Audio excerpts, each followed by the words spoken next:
얼마 전에 한 분이 댓글에 이런 질문을 주셨습니다. 목사님, 동정녀 마리아의 몸에서 나신 예수님은 과학적으로 설명할 수 없는 그냥 믿기만 해야 하는 기적인가요? 그렇다면 왜 하나님은 지금 세대에는 이와 같은 기적을 행하지 않으시나요? 어떤 사람이 남녀의 성관계 없이 태어날 수 있나요? 라며 질문을 주셨습니다. 여러분은 이에 대해 어떻게 생각하십니까?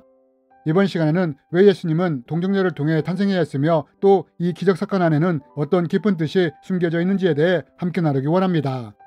저도 오래전에는 앞에서 질문하신 분과 같은 비슷한 생각을 가지고 있었습니다. 아니, 예수님이 동정녀를 통해 태어났다고? 남자를 모르는 처녀를 통해 태어났다고? 이게 말이 돼? 과학적으로 이게 가능해? 라고 말입니다.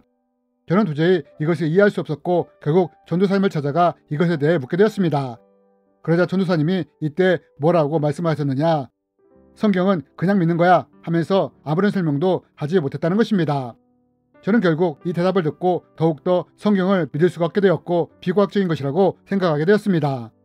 그렇다면 여러분, 분명 성경은 예수님이 동정녀인 처녀를 통해 태어났다고 하는데 우리는 이것을 어떻게 이해해야 할까요?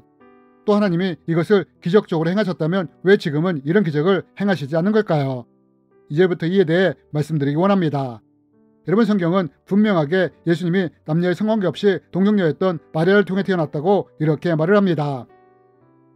천사가 이르되 마리아여 무서워하지 말라. 내가 하나님께 은혜를 입었느니라. 보라, 내가 잉태하여 아들을 낳으리니 그 이름을 예수라 하라. 여러분, 천사가 마리아에게 뭐라고 말을 합니까? 천사는 예수님이 당시 요셉과 정혼한 아직 처녀였던 마리아를 통해 태어날 것이라고 말을 합니다. 그러나 저는 솔직히 이 말씀을 도저히 믿을 수가 없었습니다. 상식적으로나 과학적으로 도저히 납득이 되지 않았기 때문입니다. 그런데 여러분, 이랬던 저에게 어떤 일이 일어나게 되었느냐? 고등학교 2학년 말쯤 학교 친구와 함께 어느 교회 철야 예배에 참석하게 되었습니다. 그리고 거기서 불같은 성령을 체험하게 됐습니다. 이런 왜 저에게 어떤 일이 일어나게 되었느냐? 성경의 모든 것이 그냥 믿어지게 되었습니다. 믿을 수 없었던 예수님의 동정녀 탄생도 믿어지게 되었습니다. 분명 저는 철야 예배를 참석하기 전까지는 예수님의 동정녀 탄생을 믿지 않고 있었습니다. 그런데 불같은 성령의 임재 체험을 한 후에 철야 예배를 마치고 교회를 나설 때는 이것이 모두 믿어졌다는 것입니다. 이와 함께 얼마 지나지 않아 성령님은 왜 예수님이 동정녀 마리아를 통해 탄생할 수밖에 없었는지에 대해 감동으로 가르쳐 주셨고 저는 이것을 통해 왜 예수님이 동정녀 마리아를 통해 이 땅에 오실 수밖에 없었는지를 깨닫게 되었습니다. 그러면 여러분, 왜 예수님은 굳이 동정녀를 통해 이 땅에 태어나야만 하셨을까요? 여러분, 우리가 이것을 알려면 먼저 구약시대 때 사람들이 어떻게 죄상을 받았는지를 알아야 합니다. 여러분, 구약의 레위기를 보면 사람들이 죄를 지으면 어떻게 사함을 받을 수 있다고 말을 합니까? 그가 만일 어린 양을 속죄 제물로 가져오려거든 흠없는 암컷을 끌어다가 그 속죄제 제물의 머리에 안수하고 번제물을 잡는 곳에서 속죄 제물을 잡을 것이요. 제사장은 그 속죄 제물의 피를 손가락으로 찍어 번제단 뿔들에 바르고 그 피는 전부 제단 밑에 쏟고 불사를 지니 이같이 제사장이 그가 범한 죄에 대하여 그를 위하여 속죄한즉 그가 사함을 받으리라. 여러분, 구약성경은 사람들이 어떻게 죄사함을 받았다고 합니까? 누군가 죄를 지었다면 자신의 죄를 대신할 양과 같은 제물에 안수를 한 후에 잡으라고 합니다. 즉, 안수를 통해 자신의 죄를 제물에게 전가를 시키는 것입니다. 그리고 죄의 싹은 사망이므로 제물이 내 죄를 대신하여 속죄 제물이 되어 피 흘려 죽는 것입니다. 이렇게 구약시대 사람들은 속죄 제물을 통해 죄사함을 받았습니다. 그런데 여러분, 우리가 여기서 유념해서 보아야 할 것이 있습니다. 그것이 무엇이냐? 그것은 누군가가 자신의 죄를 속죄하기 위해 속죄 제물을 드린다면 반드시 이 제물에는 흠이 없어야 한다는 것입니다. 왜냐하면 제물에 흠이 있다면 이 제물은 내 죄의 흠을 대속할 수 없기 때문입니다.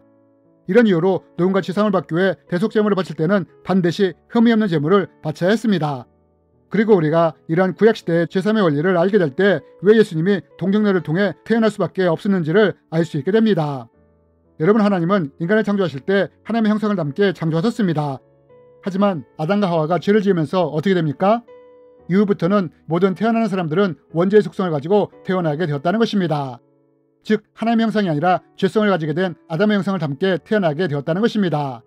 이래서 성경이 아담 이후에 태어난 사람을 하나님의 형상을 닮았다고 하지 않고 아담의 형상을 닮았다고 말을 하는 것입니다. 그러나 여러분, 하나님은 이럼에도 불구하고 우리를 사랑하시게 구원하시기를 원하셨다는 것입니다. 그래서 구약시대에는 흠없는 속죄제물을 통해 어떻게 죄사함을 받을 수 있는지에 대해 가르쳐 주신 것입니다. 그리고 신약시대에는 이런 우리의 죄를 사하기 위해 예수님을 대속제물로 이 땅에 보내신 것입니다. 그러나 하나님이 예수님을 대속제물로 이 땅에 보내셨지만 이 예수님이 대속제물이 되기 위해서는 가장 중요한 것이 무엇이었느냐? 그것은 바로 제물의 흠이 없어야 한다는 것입니다. 하지만 문제는 모든 인간은 태어나면서부터 원죄의 속성을 가지고 태어난다는 것입니다.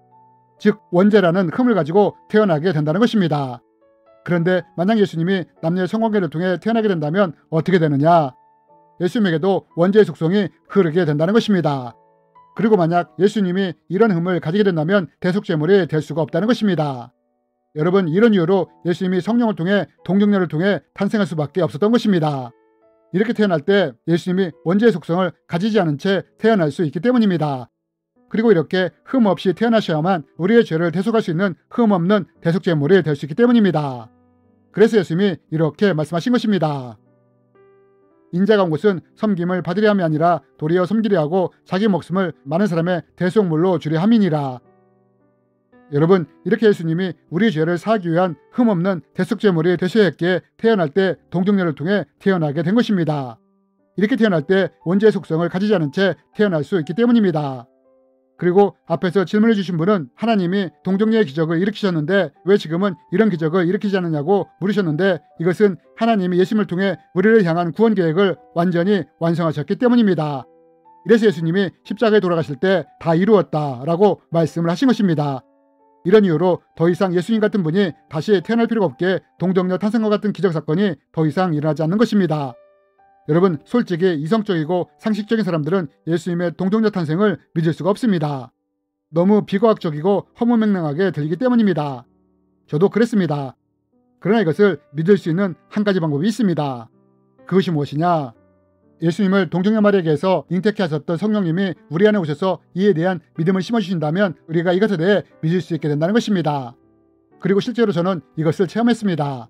그러면서 명확하게 깨닫게 되었습니다. 예수님의 동정녀 탄생은 비과학적인 것이 아니라 초과학적인 것이란 것을 말입니다. 여러분, 우리 가운데 예수님의 동정녀 탄생이 상식적으로나 과학적으로 믿어지지 않는 분들이 있을 것입니다. 그러나 또한 이것이 믿어지는 많은 분들이 있다는 것입니다. 그럼 이런 분들은 어떻게 이것을 믿게 되었느냐? 인간의 과학이나 논리가 아니라 성령님이 임재하시면서 믿음을 심어주셨기에 이에 대한 믿음이 생긴 것입니다. 하지만 만약 이런 성령 임재의 체험이 없다면 예수님의 동정녀 탄생이 믿어지지 않게 되는 것입니다. 이것은 이성적인 생각이나 논리로 믿어지는 것이 아니기 때문입니다. 그러므로 여러분, 만약 우리 가운데 이런 분들이 있다면 이때 우리가 어떻게 해야 하느냐?